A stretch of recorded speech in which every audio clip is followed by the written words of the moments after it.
Do they not look at the camels, how they are created, and at the sky, how it is raised, and at the mountains, how they are erected, and at the earth, how it is spread? So remind, O Muhammad sallallahu alaihi wasallam, you are. Now I must introduce a man who has vast experience of 24 years in telecommunication with strong technical background. He has worked before Huawei with operators and vendors, cable and wireless, Europe, Asia, USA, Ericsson UK, Ericsson Nigeria, Ericsson Saudi Arabia, MTN Nigeria and STC Saudi Arabia, and countless many other achievements which is very hard to summarize on this platform. He is none other than Mr. Munawwar Hussain. Please big round of applause for him to join us on the stage. Gentlemen, Talal, thank you very much for such a, to some degree, over-exaggerated introduction. It's my pleasure to be here. I have done a conference before with PTCL. It was a very comforting and very good experience for me as well. And I believe that we are looking for a very fruitful event today. The objective of this are quite apparent from the theme which we are presenting today, that innovation and evolution from where we are today and how we are going to face the future.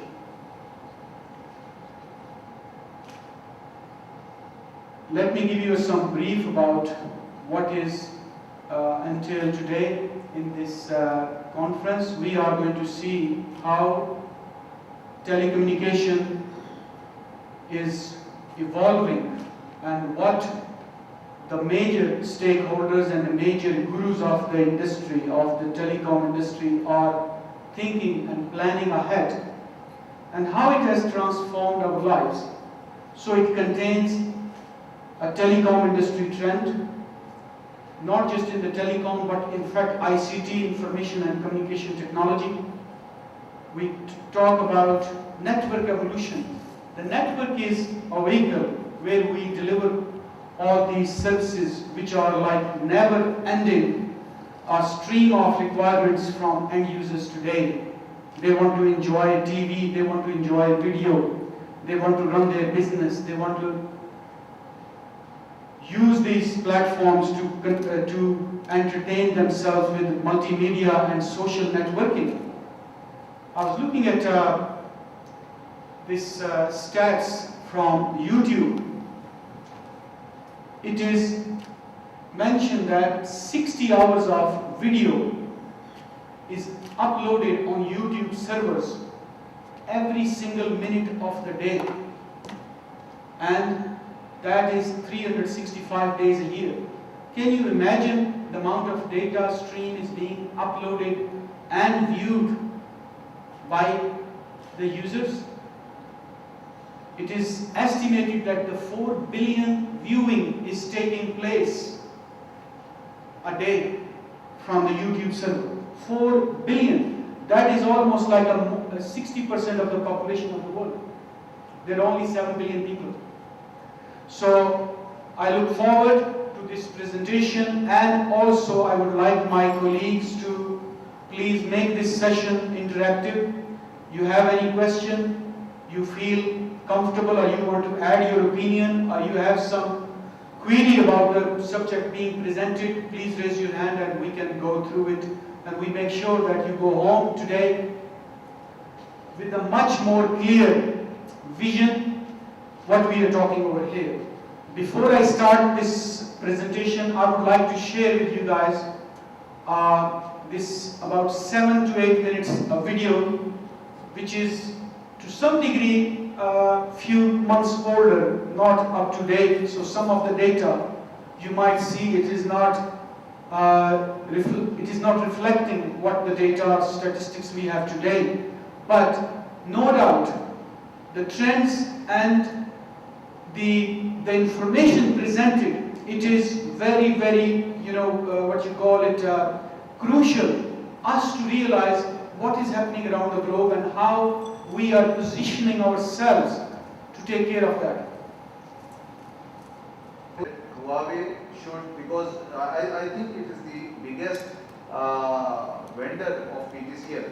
So this, if we want to flourish this partnership between the two organizations, I think we must coordinate and cooperate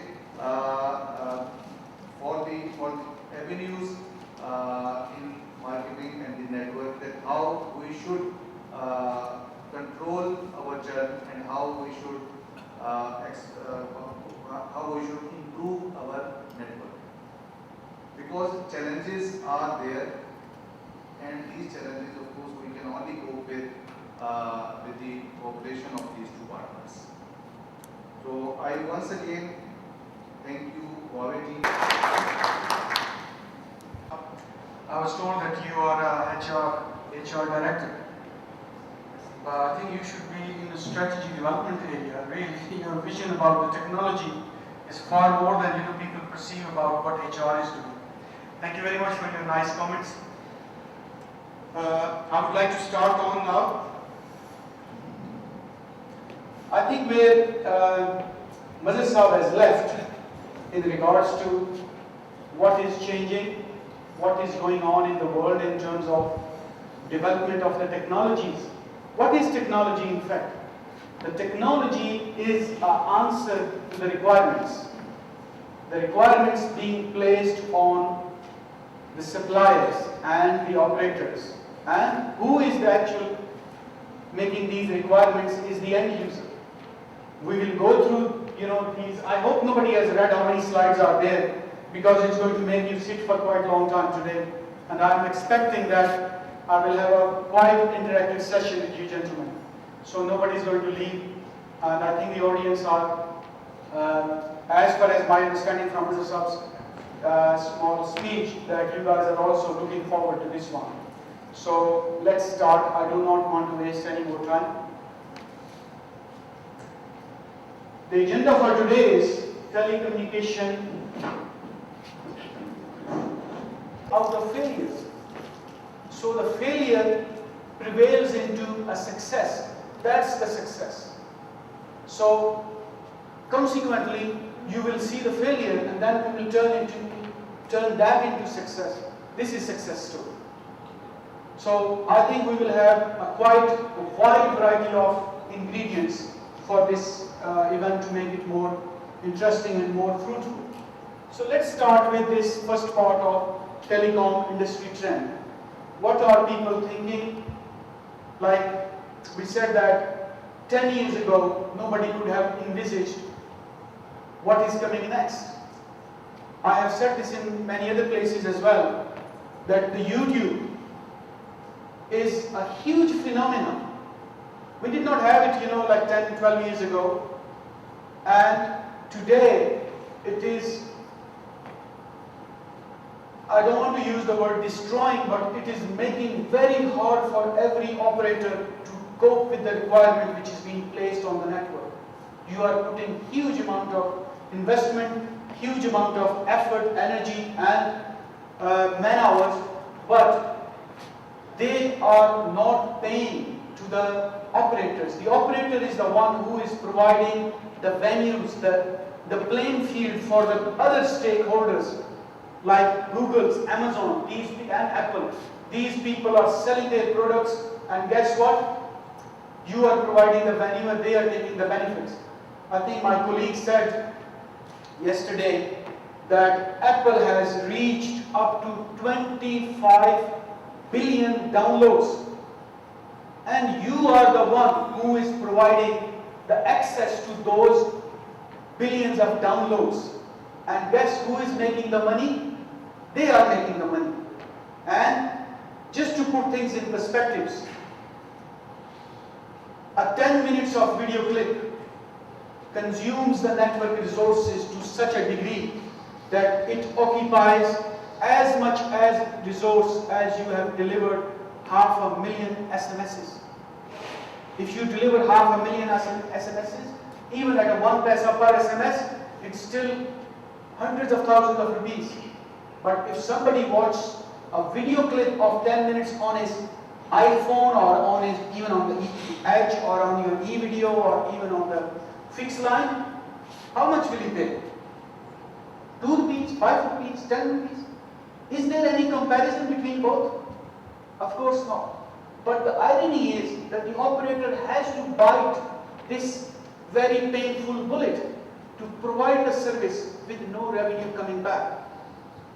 So this is where we have all of us to sit together, join and make the strategy that how we can turn this negative into positive and make this failure into a success, and how we can build the networks which are not costing us huge amount of money, but they are delivering the services which we are looking for. Look at this, the vision of the telecom gurus. What are they thinking? Today, we have huge amount of services being placed on the networks and on the content providers and the service providers and the pipe providers. What are we? We are pipe providers here. Our job is to provide the access to those consumers so they can download this video, they can download the application, they can download the services which they are looking for.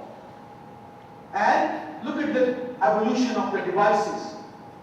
We are talking about a 3D TV, 3D video today.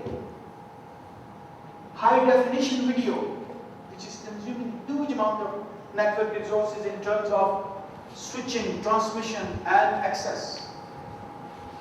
And as Mr. Saab said, these are estimates and predictions. Yes, we do agree with that. But the trend is no way an illusion. The trend is a fact. We have seen what is going on in the last 2 years, 5 years, 10 years. You go back like in the 70s, getting a handset telephone at home was like a luxury. It used to take months, if not years, to get it processed and get connected in some part of Pakistan.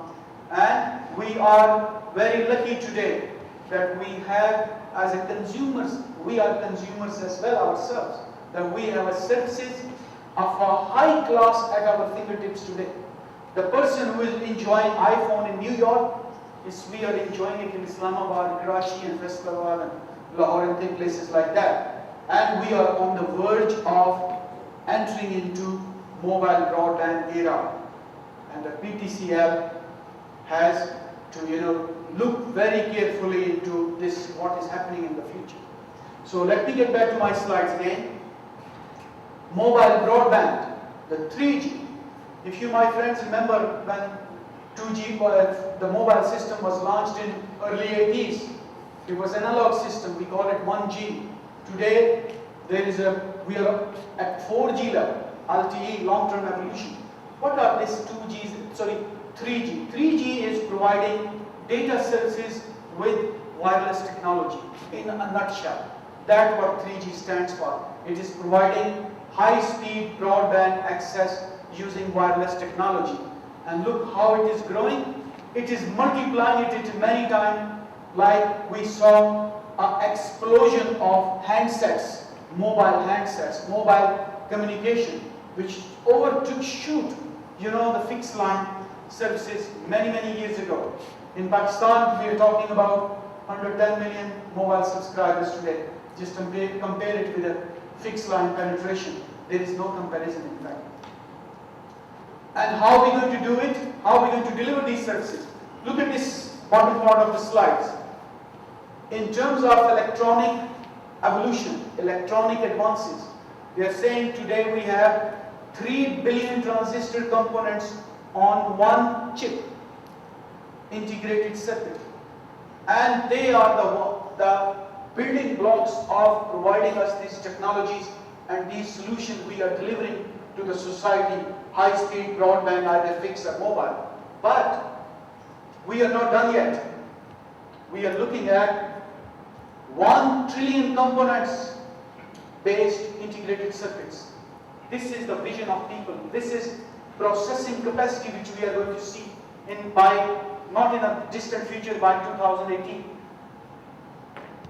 Gentlemen, 1,000 billions of components will make 1 trillion. Now coming to the memory, 32 GB to 1 terabytes. 1000 GB makes 1 terabyte. And of course, the speed which we all are experiencing, enjoying it, and sometimes feeling frustrated that when we see on our terminal, it is streaming. You see the sign downloading, but you don't see it. Can I ask audience, can anybody tell me where in the world it has been delivered 1 gigabyte per second as a service to a consumer at its doorstep? Here in developing countries, even in the Western countries, the speed of broadband has been delivered up to 10, 100 megabytes per second. I am talking about 1G. Any volunteer? Singapore has got 1 gigabyte speed delivered to the consumer. Taiwan was the first country who launched LTE, and